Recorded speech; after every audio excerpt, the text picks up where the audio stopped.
चलिए, तो आज हम लोग सर्कुलर मोशन में एंगुलर एक्सेलरेशन को समझते हैं कि एंगुलर एक्सेलरेशन क्या होता है।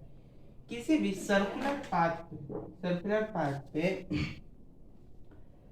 Rate of change of angular velocity with respect to time, यानी एंगुलर वेलोसिटी जिस रेट से यानी जिस स्तर से एंगुलर वेलोसिटी टाइम के साथ चेंज होता है, उसके रिस्पेक्ट में चेंज होता है, उसी को हम लोग क्या बोलते हैं, एंगुलर एक्सेलरेशन, जिसको अल्फा से डिनोट किया जाता है। किससे? अल्फा से। इसको हम लोग अल्फा से डिनोट करते हैं। किससे डिनोट करते हैं? अल्फा से। अच्छा, अल्फा से डिनोट करते हैं, यानी कि alpha is equal to omega upon T. Alpha is equal to omega upon T. Omega क्या है? Angular velocity with respect to time taken is equal to angular acceleration. Average angular acceleration क्या होता है? Ratio of change in angular velocity with respect to change in time interval, यानी alpha average क्या होता है? Delta omega by change in omega, यानी change in angular velocity by time taken. यही तुम्हारा होता है एवरेज एंगुलर एक्सेलरेशन, यानी rate of change, ratio of change in angular velocity by time, total time taken. और ये एक वेक्टर क्वांटिटी होता है। ये क्या होता है? वेक्टर क्वांटिटी होता है। क्या होता है? वेक्टर क्वांटिटी होता है। इसका ऐसा यूनिट क्या होगा एक्सेलरेशन का? जैसे वेलोसिटी का क्या था? रेडियन मीटर पर सेकंड। रेडियन मीटर पर सेकंड किसका था? वेलोसिटी का। उसी तरह से एक्सेलरेशन का हो जाता है रेडियन मीटर पर सेकंड स्क्वायर। एंगुलर के केस में रेडियन लगाएंगे, लीनियर के केस में मीटर पर सेकंड लगाते हैं। एंगुलर के केस में क्या करेंगे? रेडियन मीटर पर सेकंड स्क्वायर। अगर एंगुलर एक्सेलरेशन का बात हो तो ये, अगर लीनियर एक्सेलरेशन यानी केवल एक्सेलरेशन का बात हो, लीनियर एक्सेलरेशन, तो मीटर पर सेकंड स्क्वायर। समझ में बात है? चलो, अब इसके बाद हम लोग समझते हैं इंस्टैन्टेनियस एक्सेलरेशन को, कि इंस्टैन्टेनियस एक्सेलरेशन क्या होता है। ऊपर में सर्कल बना है। इंस्टैन्टेनियस एक्सेलरेशन को ऐसे समझो, instantaneous instantaneous angular acceleration, instantaneous angular acceleration. Instantaneous angular acceleration को भी हम लोग, कोई भी एक्सेलरेशन हो उसको अल्फा से ही डिनोट करेंगे। अब इंस्टैन्टेनियस एंगुलर एक्सेलरेशन मतलब, जैसे इंस्टैन्टेनियस मतलब हम क्या बताते हैं, किसी एक पर्टिकुलर पॉइंट पे कहीं भी, जैसे इस सर्कुलर पाथ में यहाँ पे क्या है एक्सेलरेशन, यहाँ पे क्या है, या यहीं पे क्या है, यहाँ यहाँ यहाँ, कहीं पे भी, किसी भी एक निश्चित जगह पे, एक खास जगह पे अगर हम लोग को एक्सेलरेशन पता करना है, एंगुलर एक्सेलरेशन, तो उसमें हम लोग वर्ड क्या जोड़ देते हैं? इंस्टैन्टेनियस। इंस्टैन्टेनियस मतलब होता है तुरंत, एग्जैक्ट द पॉइंट, तुरंत, लगातार, करेंटली, लगातार नहीं, करेंटली, इंस्टैन्टेनियस, एग्जैक्टली उस समय क्या हुआ वो चीज है। तो क्या करेंगे, जो हम लोग का एवरेज एक्सेलरेशन का जो वैल्यू है, एवरेज एक्सेलरेशन का क्या एंगुलर एक्सेलरेशन का वैल्यू है, उसमें बस हम लोग क्या करेंगे? लिमिट जोड़ देंगे। क्या जोड़ देंगे? लिमिट, जिसमें टाइम को हम लोग टेंड्स टू जीरो लेंगे। यहाँ पे जो एरो है इसको टेंड्स टू जीरो करते हैं, और delta omega by delta T, limit जोड़ दिए। लिमिट जोड़ने के बाद ये हो गया D omega by D T, D omega by D T. इसके आगे रेडियन मीटर पर सेकेंड स्क्वायर, क्योंकि एक्सेलरेशन है तो स्क्वायर लगेगा। ये भी तुम्हारा क्या है? एक वेक्टर क्वांटिटी है। क्यों वेक्टर क्वांटिटी है? क्योंकि जिससे हम लोग इसको डिराइव किए एवरेज वाले से, वो भी मेरा क्या था? वेक्टर क्वांटिटी था। तो वेक्टर क्वांटिटी का जो प्रोडक्ट होता है वो वेक्टर ही देगा, इसलिए। समझ में बात है? अब ये जो एंगुलर एक्सेलरेशन है, या एंगुलर डिस्प्लेसमेंट है, या एंगुलर मोमेंटम, उन सारे का हम लोग को डायरेक्शन कैसे पता चलता है? राइट हैंड थंब रूल से। किससे? राइट हैंड थंब रूल से। मान लो मेरा एक ऑब्जेक्ट है जो कि सर्कल में इस डायरेक्शन में ऐसे ऐसे ऐसे मूव कर रहा है। कैसे मूव कर रहा है? ऐसे, इस डायरेक्शन में, इस डायरेक्शन में ऐसे मूव कर रहा है।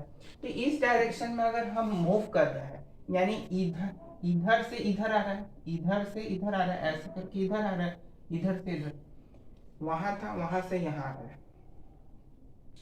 तो हम लोग क्या करेंगे कि जिस डायरेक्शन में ऑब्जेक्ट जा रहा है, जिस डायरेक्शन से ऑब्जेक्ट आ रहा है, उस तरफ से अपने राइट हैंड के फिंगर को, राइट हैंड का जो फिंगर है, राइट हैंड को क्या करेंगे? कर्ल करेंगे। ये राइट हैंड है, राइट हैंड लिए। अब राइट हैंड थंब रूल ऐसे होता है कि इसको हम लोग फिंगर को ऐसे कर लेंगे। तो इस डायरेक्शन से ऑब्जेक्ट आ रहा है, तो इस डायरेक्शन, इधर से ऑब्जेक्ट इधर आ रहा है, तो इस डायरेक्शन से हम लोग फिंगर को ऐसे कर्ल कर लिए। इधर से ऑब्जेक्ट आ रहा है तो ऐसे कर्ल कर लिए। तो थंब का है आउटवर्ड, यानी कि यहाँ पे एंगुलर एक्सेलरेशन हो या एंगुलर डिस्प्लेसमेंट हो या एंगुलर मोमेंटम हो, उसका डायरेक्शन कहाँ होगा? आउटवर्ड, थंब के साइड। जिस तरफ थंब होगा उस तरफ angular acceleration, angular displacement, angular momentum का डायरेक्शन होगा। अगर ये ऑब्जेक्ट जो है इधर के बदले अगर इधर जा रहा होता, इधर,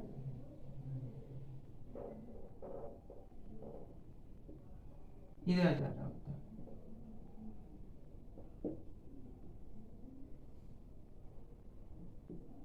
इस तरफ जा रहा होता, तो इस तरफ जा रहा होता तो कैसे करते हैं? ऐसे लेते, ऐसे लेते, इस तरफ जा रहा है तो राइट हैंड जो है, राइट हैंड के फिंगर्स को, राइट हैंड है, दिख रहे हैं, राइट हैंड को ऐसे कर्ल करते, इस तरफ आ रहा है ऑब्जेक्ट तो ऐसे कर्ल करते, तो थंब का डायरेक्शन मेरा इनवर्ड्स है, अंदर की तरफ है। यानी यहाँ पे एंगुलर एक्सेलरेशन या एंगुलर डिस्प्लेसमेंट या एंगुलर मोमेंटम का डायरेक्शन कहाँ है? इनवर्ड्स। जिस तरफ थंब होगा उस तरफ उनका डायरेक्शन होगा। तो इस तरफ अगर क्लॉकवाइज घूम रहा है ऑब्जेक्ट, अगर क्लॉकवाइज घूमता है तो इनवर्ड, एंटी क्लॉकवाइज घूमता है तो आउटवर्ड्स। बात समझ में आ गई?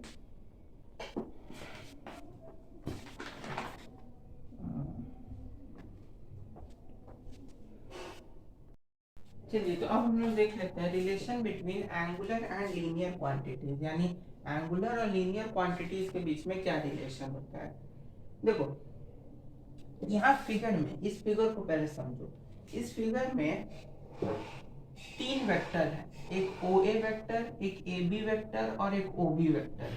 और ये तीनों वेक्टर जो है वो ट्रायंगल लॉ में है। जैसे ओ ए वेक्टर जो है वो ए बी वेक्टर के टेल पे है, ए बी वेक्टर और ओ बी वेक्टर का दोनों का हेड यहाँ पे है।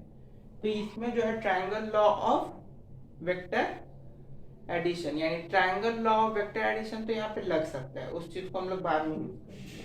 अब यहाँ पे समझो, यहाँ पे थीटा क्या है?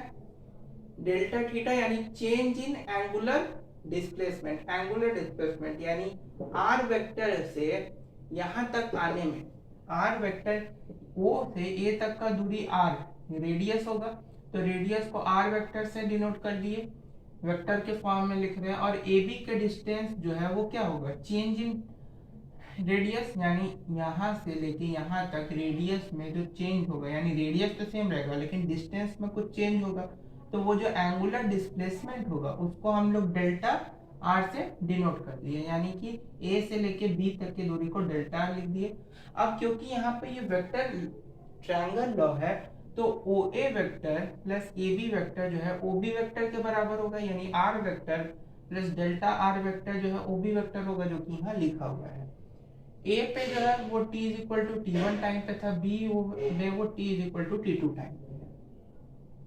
ए बी क्या है? Linear displacement in time interval t2 to t1, और डेल्टा थीटा क्या है? एंगुलर डिस्प्लेसमेंट इन t2 से t1। एंगुलर डिस्प्लेसमेंट यहाँ कौन शो कर रहा है? डेल्टा थीटा, यानी कि ये थीटा, और लीनियर डिस्प्लेसमेंट ए बी। अब समझो डेल्टा आर क्या है? Change in position, change in position between time interval t1 and t2। तो आर वेक्टर का अगर हम लोग इसको मॉड में लेते हैं, तो आर वेक्टर को मॉड में लेने का मतलब है कि r vector plus delta are vector को मॉड में लेना।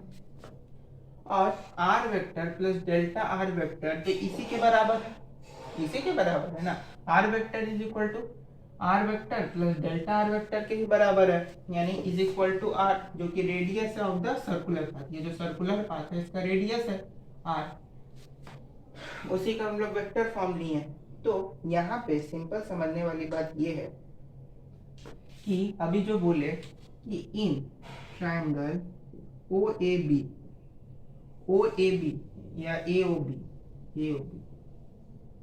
बी ट्रायंगल में O A vector plus A B vector, O A vector plus A B vector तुम्हारा ओ बी वेक्टर के बराबर होगा। किसके बराबर होगा? ओ बी वेक्टर के।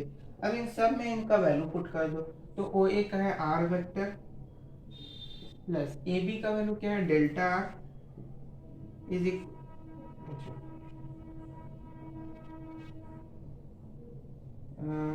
काम करो,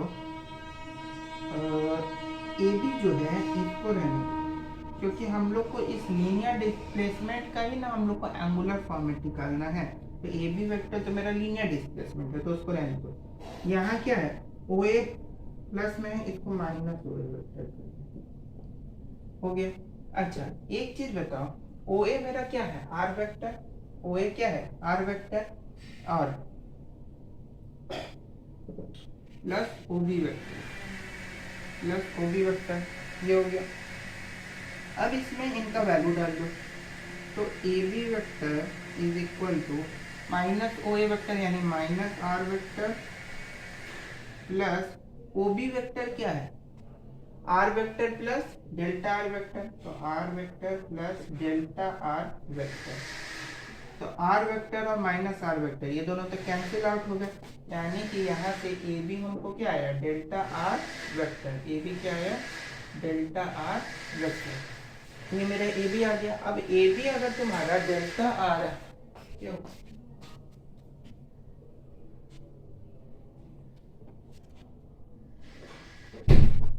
हाँ, तो ए बी अगर डेल्टा आर वेक्टर है,